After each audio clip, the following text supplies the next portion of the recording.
Que Dieu vous bénisse.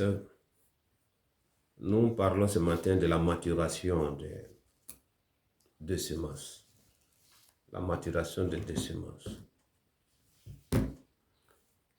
Cette maturation des semences va nous parler de la progression successive des fruits vers la maturité.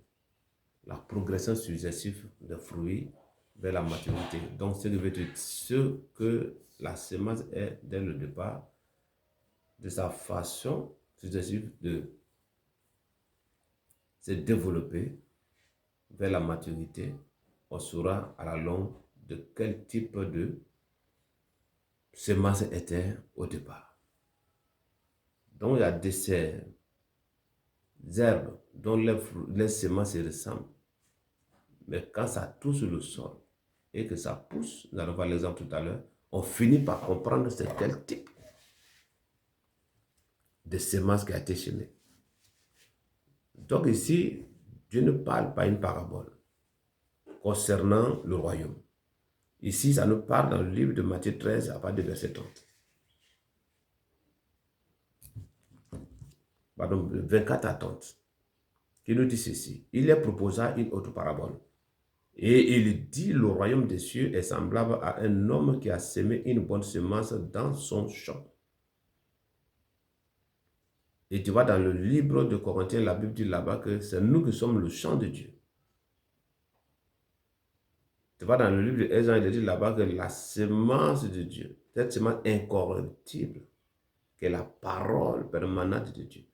Donc le champ de Dieu qui est nous, Église, Dieu sème sa parole en nous. Nous continuons. Mais pendant que les anges dormaient, son ennemi vint s'aimer le délivrer parmi le blé et s'en alla. Donc tu reçois une bonne semence toi en tant que champ de Dieu. Et l'ennemi vient aussi s'aimer aussi soit le doute, il vient s'aimer soit le découragement, le désintéressement, la paresse, la déloyauté, l'infidélité, tout ça ce sont les semences. Il vient, il sème ça en toi. 26. Lorsque l'herbe eut poussé et donné du fruit, l'ivraie parut aussi. Donc du coup, dans ton champ, c'était peut-être 50 carrés ou 1 hectare. Et tu finis de labourer tout, tes serviteurs finissent de faire le travail. L'ennemi vient pendant la nuit, puis c'est déjà labouré, il vient, puis il jette les graines, et puis il va. Mais quand le temps est arrivé, c'est le temps maintenant que ça procède de la récolte. La Bible dit quoi? Que l'ivraie aussi parut. Alors les serviteurs maintenant vont faire la différence entre les deux. Les serviteurs du maître de la maison viennent lui dire, Seigneur, n'as-tu pas semé une bonne semence dans ton champ? D'où vient donc qu'il y a des livrets? Tu as semé une bonne semence. L'ivraie est quitté où? Alors il va avoir le discernement tout de suite de savoir qu'il n'y a pas d'erreur dans ce que lui fait. S'il y a eu cela, c'est que l'ennemi est venu semer quelque chose après que lui il a semé la bonne semence dans son église que tu es. Il a répondu, c'est un ennemi qui a fait cela. Et le serviteur lui dit, veux-tu que nous allions l'arracher? Donc pendant que nous sommes ici, il y a tout type de personnes dans l'église, il y a tout type de personnes dans le corps de Christ. Et j'ai l'habitude de vous dire comme ça qu'on rentre dans le corps mystique de Christ par le moyen de son esprit, pas par relation. C'est par le moyen de son esprit. Et on devient membre d'une communauté locale par le moyen... Excusez. Après les avoir dit, c'est l'ennemi qui est venu faire cela. Et on lui dit tout de suite, est-ce que veux-tu que nous venions l'arracher? Et je disais tout à l'heure que on devient membre d'une communauté locale par le moyen de baptême d'eau. Tu as été baptisé quelque part, oui, c'est mon église. Mais cela n'a rien à voir avec l'état de celui de devenir membre du corps de Christ.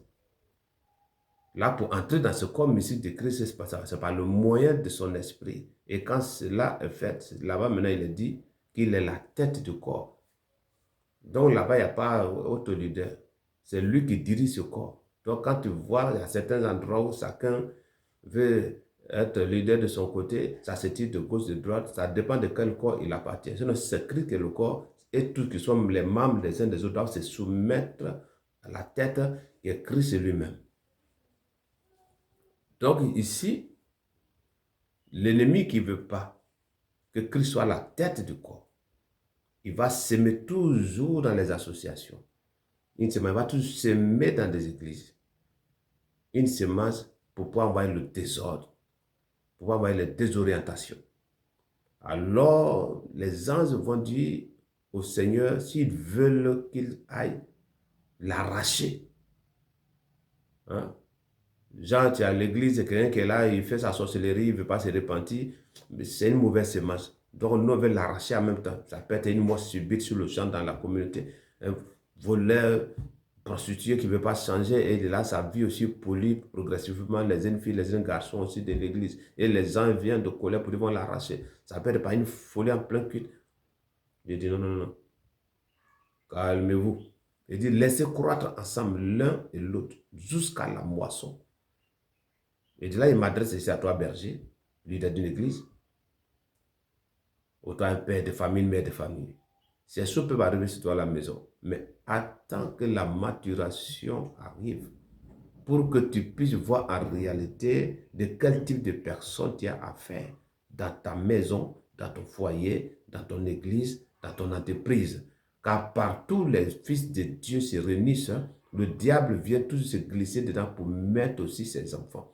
Partout Dieu fait son chant, tel que toi et moi, nous sommes le chant de Dieu, un chant béni de Dieu. Ce chant en question est ensemencé par la parole vivante de Dieu. Et cette parole en question doit avoir son impact, doit avoir son effet dans la vie de chacun de nous. C'est pourquoi la maturation des semences, quand tu semences de la nature, quand tu les vois à vue d'œil, ça ne ressemble à rien, ça se ressemble tous. Mais si toutefois maintenant ça touche le sol, c'est que chaque semence finit par produire ce qui est en elle en réalité. Et voici que l'ivraie, qui est une plante vénéneuse, l'ivraie en question va tuer les gens progressivement à la longue. De même que se nomme l'ivraie, et l'ivraie même de nature, quand tu coupes sa racine et que tu plonges dans un verre d'eau, mais ça ne serait qu'une seule minute, tu donnes à quelqu'un, la personne va mourir. Et c'est comme ça les mauvaises graines, les fausses semences, les faux enseignements continueront à tuer les gens progressivement. Et à la fin des temps, la Bible dit quoi? Laissez croître ensemble l'un et l'autre jusqu'à la moisson. Et à l'époque de la moisson, je dirais aux moissonneurs, arrachez d'abord l'ivraie et liez-la en herbe pour la brûler. Mais amassez le blé dans mon grenier. Donc quand ce temps va venir, l'ivraie en question, qui sont des personnes qui ne veulent pas se convertir. L'ivraie, ils ne pourront jamais se convertir parce que Judas n'a pas pu se convertir. Ils ne pourront pas se convertir parce que Saül, peu importe les privilèges qu'il a été donnés, il n'a pas été ce que Dieu voulait parce que c'était déjà en lui. Donc, c'est comme ça aussi, ces personnes sont dans vos églises, ces personnes sont autour de vous, ils vous accompagnent, ils remplissent les bancs, les sièges dans vos églises. Mais à la fin des temps, la Bible dit qu'il va envoyer les moissonneurs pour d'abord arracher l'ivraie, pour les mettre en herbe, pour les brûler. Et il va maintenant prendre son blé pour mettre dans son grenier, le grenier qui vient dans son royaume céleste. Et je veux que tu sois parmi les blés de qualité de Dieu, les blés de Dieu, que tu ne sois pas, n'est-ce pas, l'ivraie. Je prie que le Dieu que je sais fasse que toi et moi nous nous voyons dans ce royaume parce qu'il a fait de toi son champ. Et la semence qu'il a mis en toi, qui fait de toi un champ de Dieu, cette semence-là se nomme la parole vivante et permanente de Dieu. Christ lui-même s'est fait un corps de chair pour venir mourir à la croix pour toi. Cette parole qui s'est fait un corps pour venir mourir à la croix pour toi, cette parole m'a charge aujourd'hui pour pouvoir te parler, pour dire que par ce canal dont il passe ce matin, sois vraiment vivant. Il faut vibrer devant la parole de Dieu, il faut l'appliquer au quotidien, car Dieu a tant aimé le monde, il a envoyé son Fils unique afin que toi et moi qui avons cru en lui, nous ne périssions point, mais que nous puissions avoir la vie éternelle. Imaginez-vous ceux qui ne vont pas croire et qui vont faire semblant d'accompagner les gens. L'ivraie aura toujours un impact sur eux. Et toi, tu es épargné.